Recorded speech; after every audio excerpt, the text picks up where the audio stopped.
Ya, Assalamualaikum warahmatullahi wabarakatuh. Perkenalkan, saya Reza Syaputra Surya Negara, NPM 19.062.99950, ingin menjelaskan tentang kondisi one sketching. Jadi ini tugas yang kemarin diberikan karena saya NPM genap, maka tugasnya adalah membuat video yang menjelaskan tentang one sketching, kapan hal tersebut bisa terjadi, dan bagaimana solusinya. Nah, sebelum kita masuk ke kondisi one sketching, kita harus membicarakan tentang master slave flip-flop. Nah, ini adalah sebuah master slave flip-flop yang terdiri dari dua flip-flop. Eh, Flip-flop yang kiri disebut sebagai master dan flip-flop yang kanan disebut sebagai slave. Nah, dua flip-flop ini dihubungkan oleh sebuah clock. Nah, yang slave ini tapi dikasih sebuah inverter.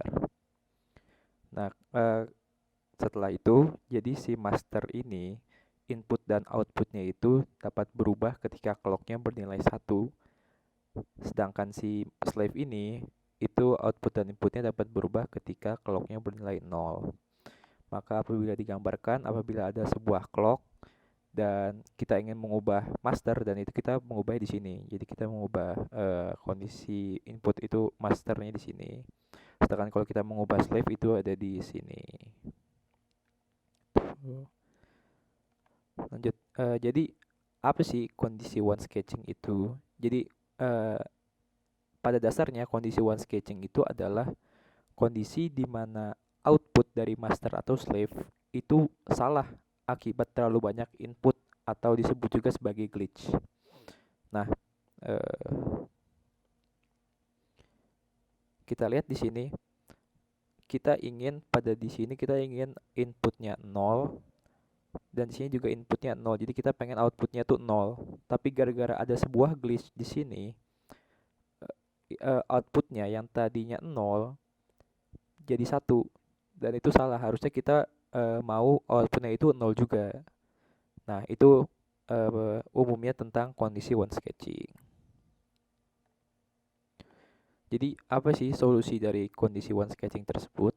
Yang pertama itu kita bisa membuat durasi input lebih besar dari durasi clock. Yang kedua, kita dapat memperpanjang durasi. Dan yang ketiga itu kita dapat membuat edge triggered T flip flop dari edge triggered D flip flop. Jadi apa sih edge triggered flip flop itu? Jadi edge triggered flip flop itu adalah sebuah flip flop yang nilai outputnya berganti ketika clock bernilai 0 ke 1 atau 1 ke 0.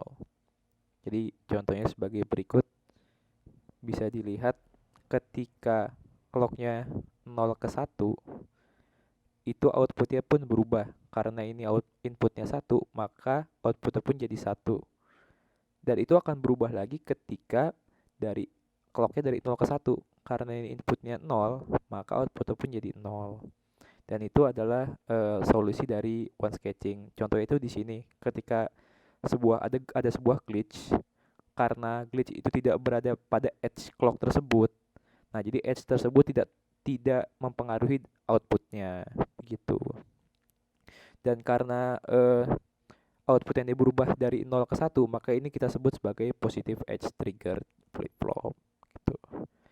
Nah, tadi solusinya itu membuat edge triggered T flip flop dari edge triggered D flip flop. Nah, ini adalah rangkaian yang disebut rangkaian tersebut. Jadi kita membuat edge triggered T flip flop inputnya T, tapi kita menggunakan D flip flop. Ini karakteristik tabelnya, equation dan excitation tabelnya. Ya, sekian dari saya. Mohon maaf apabila ada salah kata atau kekurangan. Wassalamualaikum warahmatullahi wabarakatuh.